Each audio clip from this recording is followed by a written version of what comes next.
పెళ్ళైనా పండగైనా వేడుక ఏదైనా పట్టుచీరల ప్రత్యేక వేదిక వారాహి సిల్క్స్.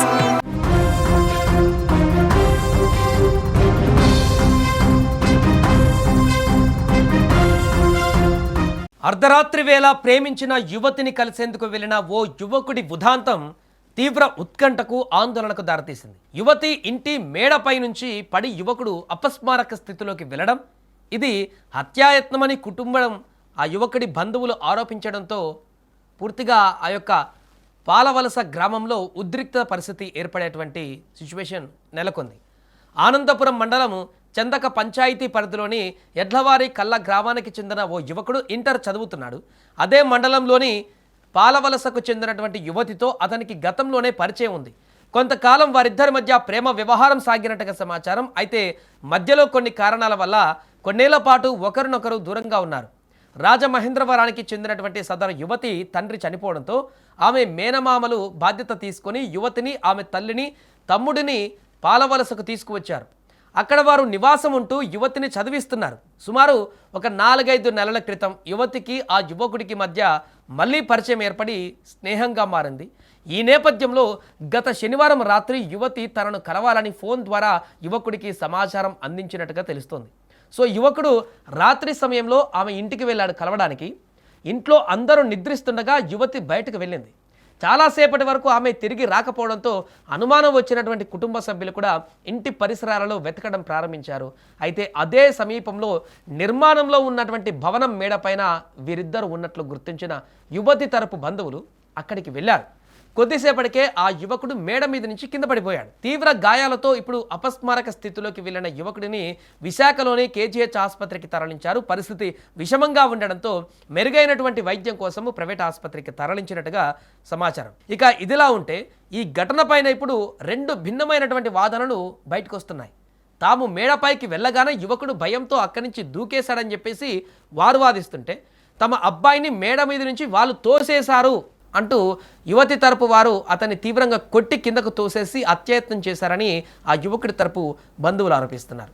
సో ఆ రోజు రాత్రి వీళ్ళు బిల్డింగ్ మీదకి వెళ్ళిన తర్వాత ఏం జరిగిందనే దానికి సంబంధించిన పూర్తి దర్యాప్తు అయితే ఇప్పుడు పోలీసులు చేస్తున్నారు. ఎందుకంటే 2 భిన్న వాదనలు వినిపిస్తున్నాయి. యువకుడి తరపున బంధువులు ఒక రకంగా ఆరోపిస్తున్నారు, యువతి తరపున బంధువులు ఇంకొక విషయాన్ని చెప్తున్నారు. కాబట్టి అసలు తనంతట తానే ఆ బిల్డింగ్ మీద నుంచి భయంతో దూకాడా, లేకుంటే నిజంగానే ఆ యువతికి సంబంధించినటువంటి బంధువులే అతన్ని బలవంతంగా ఆ బిల్డింగ్ మీద నుంచి తోసేశారా?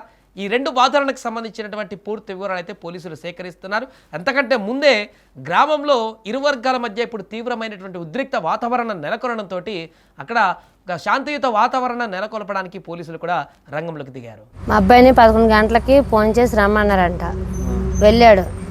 వెళ్ళేసి మరి ఇంకేం జరిగిందో తెలియదు. మధ్యన 2 గంటల 2:30 సమయంలోని 3 సమయంలోని మీ అబ్బాయికి యాక్సిడెంట్ అయ్యింది, అర్జెంటుగా రండి, మీ అబ్బాయి కావాలనుకొని కేజీస్ దగ్గర వేస్తామని కాల్ చేశారండి. మేము వెళ్ళి చూసేసరికి దెబ్బలని మాకు తెలిసాయి. మేము అడిగాం, ఏంటండి ఈ పరిస్థితి ఎలాగా ఉన్నదనేసి అని. ఏమీ లేదు, అంటే కొట్టిసిన దెబ్బలేనండి. పక్కగా అలా కనుకుంటాలు చెట్టు మీద నుంచి పడిపోయారు, పుట్ట మీద నుంచి పడిపోయాడు, యాక్సిడెంట్గా అయ్యిందని చెప్తున్నారండి వాళ్ళు. మేడ మీద నుంచి పడిపోయాడని కొంతకాలం అంత అంటారు, కొద్దిసేపటికి అంత అంటారు. మరి కొద్దిసేపటికి అండి అమ్మో అదేమో అని కొద్దిసేపటికి అంటారు. చెట్టు మీద నుంచి పడిపోయాడని కొద్దిసేపటికి అంటారు. డ్రైనేజ్ కాలా ఉందమ్మ దెబ్బ తినేసాడని కొద్దిసేపటికి అంటాను. అది ఏమనేది నిజం మాకు తెలియట్లేదండి. డాక్టర్లు కూడా కొట్టేసిన దెబ్బలని చెప్పారండి. చుట్టుపక్కల అయితే ఎవరు ఏది చెప్పలేదు సార్, కొట్టినవే చెప్తున్నారు. ప్రతి ఒక్కరు పడిపోయింది అయితే చెప్పలేదు, కొట్టినవే చెప్తున్నారు. ఫోటోలు కూడా అక్కడ మా అబ్బాయి ఉన్నాడు, ఫోటో తీసి పంపించగానే ఇవి కొట్టినవే దెబ్బలు అంటున్నారు, కానీ పడిపోయినవి అయితే ఎవరు అనలేదు. కానీ మేడమ నుంచి పడిపోయాడు అయితే అడికి ఏ కాలు ఏ జబ్బో ఏ చెయ్యో ఇరిగిపోవాలి, కానీ ముఖం మీద గుద్దినవే అన్నీ గుద్దినవే, చేతితో కొట్టినవే అన్నీ. 2 కళ్ళు కూడా పోయాయి, 2 కళ్ళు కూడా దెబ్బతినేసాయి, చెంపలు కూడా దెబ్బతినేసాయి. అందువల్ల మాకు డౌట్ వస్తుంది సార్. రాత్రి శనివారం నైట్ 11 గంటలకి ఫోన్ వచ్చిందండి. ఫోన్ కానీ మెసేజ్ వచ్చింది. అబ్బాయి ఇమీడియట్గా అక్కడి నుంచి పాలవలస ఎగువ పాలవలస అనే గ్రామానికి వెళ్ళాడండి. వెళ్ళిన తర్వాత మాకు 3 గంటలు 3:30 ఆ టైంలో ఫోన్ వచ్చిందండి. మీ అబ్బాయికి ఇలాగ యాక్సిడెంట్ అయింది, కేజీహెచ్ తీసుకెళ్ళాము అనేసి ఫోన్ వచ్చింది సార్. మేము అక్కడికి వెళ్ళి చూసేటప్పటికి అబ్బాయి కోమా స్థితిలో పడుకొని ఉన్నాడు సార్.